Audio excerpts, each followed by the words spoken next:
नमस्कार, KP news 24/7 में आपका स्वागत है। मैं हूं पूजा आपके साथ। आइए सबसे पहले देखते हैं मुख्य समाचार। नए आपराधिक कानून में संशोधन, केंद्र से बोला कर्नाटक हाईकोर्ट दुष्कर्म पीड़िता का मेडिकल केवल महिला डॉक्टर करे।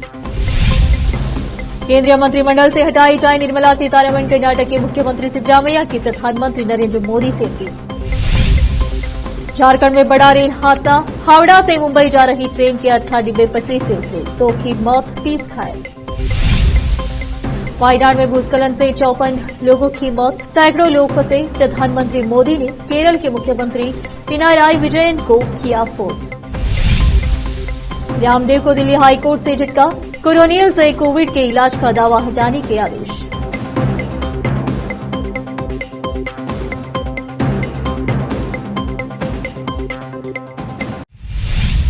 अब समाचार विस्तार से। कर्नाटका हाईकोर्ट ने केंद्र सरकार से भारतीय नागरिक सुरक्षा संहिता बीएनएसएस की धारा 184 में संशोधन करने का आग्रह किया, ताकि यह सुनिश्चित किया जा सके कि वयस्क दुष्कर्म पीड़ितों की जांच सिर्फ महिला डॉक्टर ही करे, जिससे उनकी निजात के अधिकार की रक्षा हो सके। गौरतलब है कि हाल ही में देश में 3 नए आपराधिक कानून लागू हुए हैं। ब्रिटिश हुकूमत के दौर से चले आ रहे 3 कानूनों भारतीय दंड संहिता, आईपीसी दंड प्रक्रिया संहिता, सीआरपीसी और साक्ष्य अधिनियम एविडेंस एक्ट में बड़े बदलाव करते हुए सरकार ने इनकी जगह भारतीय न्याय संहिता, बीएनएस, भारतीय नागरिक सुरक्षा संहिता, बीएनएसएस और भारतीय साक्ष्य अधिनियम को लागू किया है। कर्नाटक के मुख्यमंत्री सिद्धरामैया ने सोमवार को प्रधानमंत्री नरेंद्र मोदी से निर्मला सीतारमण को तुरंत कैबिनेट से हटाने का आग्रह किया। उन्होंने कहा कि बुनियादी बजटीय ज्ञान के बिना उन्हें वित्त मंत्री के रूप में रखना बेहद खतरनाक है। मुख्यमंत्री सिद्धरामैया ने इस बात पर जोर दिया कि बुनियादी समझ की कमी वाले किसी व्यक्ति को वित्त मंत्रालय सौंपना बेहद जोखिम भरा फैसला है। सिद्धरामैया ने निर्मला सीतारमण की रविवार के प्रेस कॉन्फ्रेंस के बारे में बोलते हुए वित्त मंत्री की आलोचना की और कहा कि वे मोदी सरकार की तरफ से कर्नाटक के साथ किए गए अन्याय को छिपाने के लिए बेताब प्रयास कर रही है। उन्होंने कहा कि निर्मला सीतारमण के भ्रामक बयानों से आखिरकार यह पता चलता है कि केंद्र सरकार ने कर्नाटक को न्यूनतम सहायता प्रदान की है। मुख्यमंत्री कार्यालय की ओर से जारी बयान में कहा गया, वित्त मंत्री सीतारमण के अनुसार पिछली यूपीए सरकार 2004 से 2014 ने कर्नाटक को 60,779 करोड़ रुपए दिए थे, जबकि एनडीए सरकार 2014 से 2024 ने 2,36,955 करोड़ रुपए दिए। हालांकि वे यह बताना भूल गई कि पिछले 10 वर्षों में केंद्र सरकार के बजट का आकार कितना बड़ा है। क्या यह चूक अज्ञानता के कारण है या जनता को गुमराह करने का जानबूझकर किया गया प्रयास है, यह स्पष्ट किया जाना चाहिए। सोमवार रात से हो रही भारी बारिश के कारण कर्नाटक के चिकमंगलुरु जिले में पुल और सड़कें जलमग्न हो गई है, जिससे गांव का संपर्क टूट गया है। एहतियात के तौर पर जिला प्रशासन ने मंगलवार को छुट्टी घोषित कर दी है। कलासा, मुदिगेरे, कुप्पा, एनारपुरा और श्रृंगेरी तालुकों में छुट्टियां घोषित कर दी गई है। भारी बारिश के बाद बालेहोन्नूरू मांगड़ी सड़क पानी में डूबी हुई है और वाहनों की आवाजाही प्रतिबंधित कर दी गई है। कलासा बालेहोन्नूरू रोड पर टिपडागुंडी वेरेगुड्डा में भद्रा नदी सड़कों पर बह रही है और वाहनों की आवाजाही निलंबित कर दी गई है।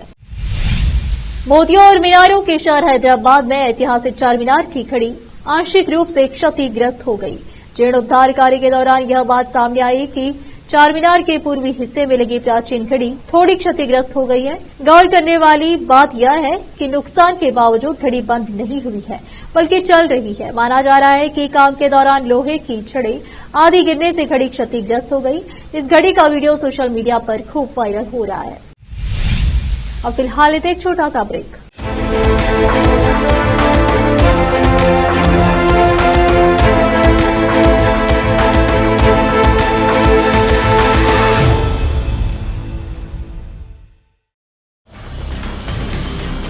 हिंदुस्तान के हर कोने में हम हैं मौजूद।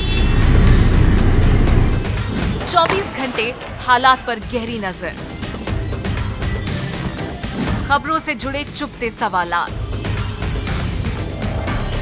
और आपको दिखाता है धार्मिक, सामाजिक, राजनीतिक, लोकल और इंटरनेशनल न्यूज की सबसे बेहतर कवरेज, जो आपको रखती है हर पल बाखबर। देश और दुनिया भर की खबर के लिए देखते रहें केपी न्यूज 24/7। ब्रेक के बाद आपका स्वागत है। आइए देखते हैं समाचार। महाराष्ट्र के सिंधुदुर्ग जिले के एक जंगल में 50 वर्षीय अमेरिकी महिला लोहे की जंजीरों से पेड़ से बंधी मिली, जिसके बाद उसके पूर्व पति के खिलाफ हत्या के प्रयास का मामला दर्ज किया गया। एक वरिष्ठ पुलिस अधिकारी ने मंगलवार को यह जानकारी दी।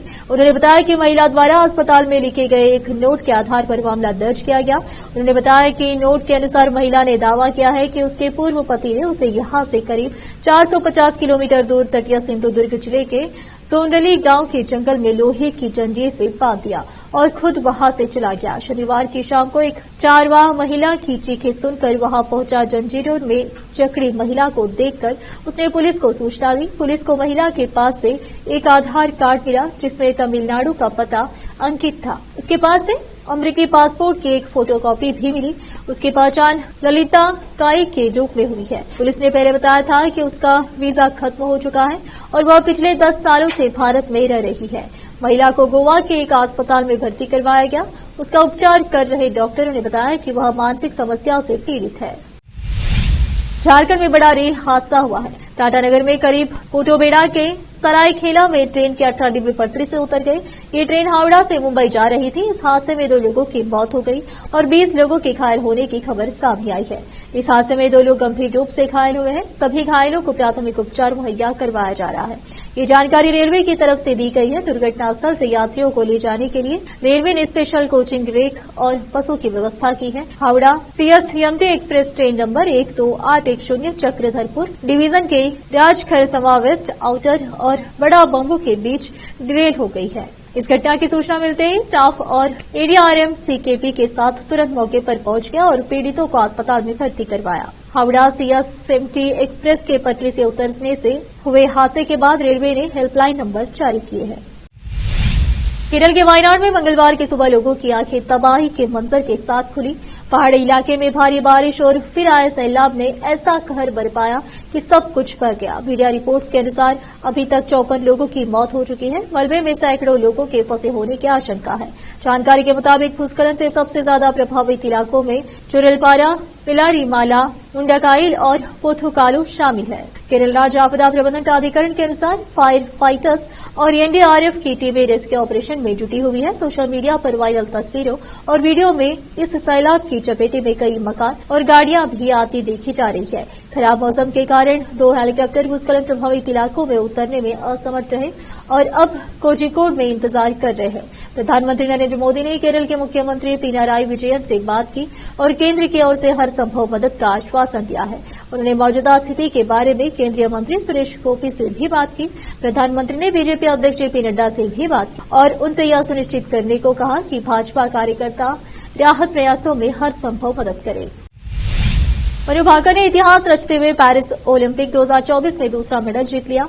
इस बार मनु भाकर ने 10 meter air pistol mixed team event में ब्रांज जीता। इस इवेंट में मनु के साथ इनकी टीम में सरबजोत सिंह शामिल थे। आजादी के बाद मनु पहली ऐसी भारतीय एथलीट बनी जिन्होंने एक ओलंपिक में 2 मेडल जीते। इससे पहले मनु भाकर ने 10 मीटर एयर पिस्टल के सिंगल इवेंट में ब्रांज अपने नाम किया था। भारत ने 2024 पेरिस ओलंपिक में दूसरा मेडल जीत लिया है। 10 meter air pistol mixed team event में भारत की मनु भाकर और सरबजोत सिंह की जोड़ी ने कमाल कर दिया।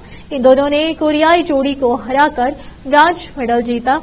इससे पहले मनु भाकर ने इसी इवेंट की महिला सिंगल स्पर्धा में ब्रांज मेडल जीता था। ब्रांज मेडल के मुकाबले में भारतीय जोड़ी ने 8 राउंड जीते, वहीं कोरियाई जोड़ी सिर्फ 5 राउंड ही जीत सकी। इसके साथ ही वह आजादी के बाद एक ओलंपिक में 2 मेडल जीतने वाली पहली भारतीय बन गई है। दिल्ली हाईकोर्ट ने सोमवार को योग गुरु रामदेव को यह दावा करने से रोक दिया कि कोरोनिल कोविड-19 का इलाज है और उन्हें 3 दिनों के भीतर सभी वेबसाइट और सोशल मीडिया मंचों से पतंजलि के इस उत्पाद के संबंध में ऐसे दावे हटाने का निर्देश दिया। न्यायमूर्ति अनूप जयराम भंबानी ने रामदेव के खिलाफ चिकित्सकों के कई संघों द्वारा दायर याचिका पर अपने अंतरिम आदेश में कहा कि वैज्ञानिक अनुमोदन ने टैबलेट को कोविड-19 के लिए सहायक उपाय के रूप में उपयोग करने की अनुमति दी, जो कि रामदेव के इस दावे से बहुत दूर है कि यह इस संक्रमण का इलाज है। न्यायाधीश ने कहा कि इस तरह के विज्ञापन और उत्पाद के प्रचार की अनुमति देने से न केवल जनता को खतरा होगा बल्कि आयुर्वेद की भी बदनामी हो सकती है। न्यायाधीश ने कहा कुछ आपत्तिजनक पोस्ट और सामग्री को हटाने के निर्देश दिए जाते हैं। प्रतिवादी को 3 दिनों में उन ट्वीट को हटाने के निर्देश दिए जाते हैं।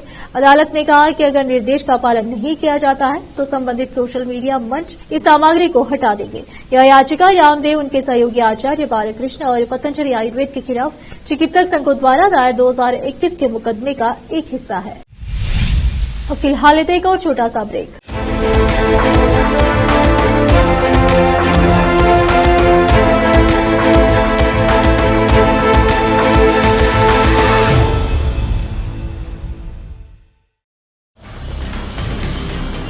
हिंदुस्तान के हर कोने में हम हैं मौजूद।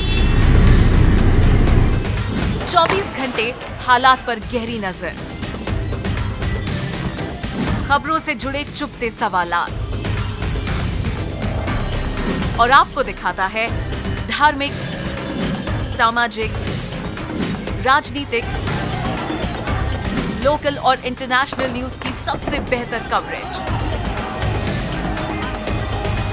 जो आपको रखती है हर पल बाखबर। देश और दुनिया भर की खबर के लिए देखते रहें केपी न्यूज 24/7। ब्रेक के बाद आपका स्वागत है। आइए देखते समाचार।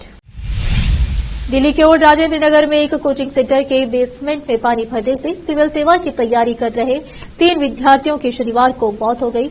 इसके बाद गुस्साए छात्र जगह जगह विरोध प्रदर्शन कर रहे हैं। दिल्ली के मुखर्जी नगर में देर रात तक छात्र सड़कों पर प्रदर्शन करते रहे। ये छात्र सड़कों से हटने को तैयार ही नहीं है। प्रदर्शनकारी छात्रों ने अब अपने टीचर्स से भी अपील की है कि वे भी उनके साथ विरोध प्रदर्शन में हिस्सा लें। सोशल मीडिया पर कहां हौसला ट्रेंड हो रहा है।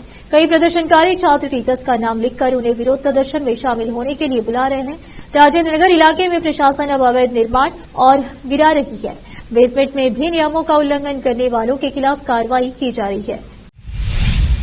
राज्यसभा में सोमवार को समाजवादी पार्टी की सांसद जया बच्चन उस समय भड़क गई जब बजट पर चर्चा में शामिल होने के लिए उपसभापति हरिवंश ने उनका नाम पुकारा। उपसभापति ने जब जया बच्चन का नाम पुकारते हुए जया अमिताभ बच्चन कहा तो वो भड़क गई और कहा कि सिर्फ जया बच्चन बोल देते तो काफी था। हालांकि तब उपसभापति हरिवंश ने कुछ भी नहीं कहा और जया बच्चन को चर्चा आगे बढ़ाने का इशारा किया। लेकिन अब एक दिन बाद उपराष्ट्रपति और राज्यसभा स्पीकर जगदीप धनखड़ ने जया बच्चन को जवाब दिया है और मंगलवार को जमकर सुना दिया। उन्होंने कहा कि जब आपका नाम जया अमिताभ बच्चन लिखा हुआ है तो यही पुकारा जाएगा। हालांकि जया बच्चन उस समय राज्यसभा में मौजूद नहीं थी। आखिर में फिर एक बार देखते हैं मुख्य समाचार। नए आपराधिक कानून में संशोधन, केंद्र से बोला कर्नाटक हाईकोर्ट दुष्कर्म पीड़िता का मेडिकल केवल महिला डॉक्टर करे। केंद्रीय मंत्रिमंडल से हटाई जाए निर्मला सीतारमण, कर्नाटक के मुख्यमंत्री सिद्धरामैया की प्रधानमंत्री नरेंद्र मोदी से अपील। झारखंड में बड़ा रेल हादसा, हावड़ा से मुंबई जा रही ट्रेन के 18 डिब्बे पटरी से उतरे, 2 की मौत, 30 घायल। वायनाड में भूस्खलन से 54 लोगों की मौत, सैकड़ों लोग फंसे, प्रधानमंत्री मोदी ने केरल के मुख्यमंत्री पिनाराई विजयन को किया फोन। रामदेव को दिल्ली हाईकोर्ट से झटका, कोरोनियल से कोविड के इलाज का दावा हटाने के आदेश।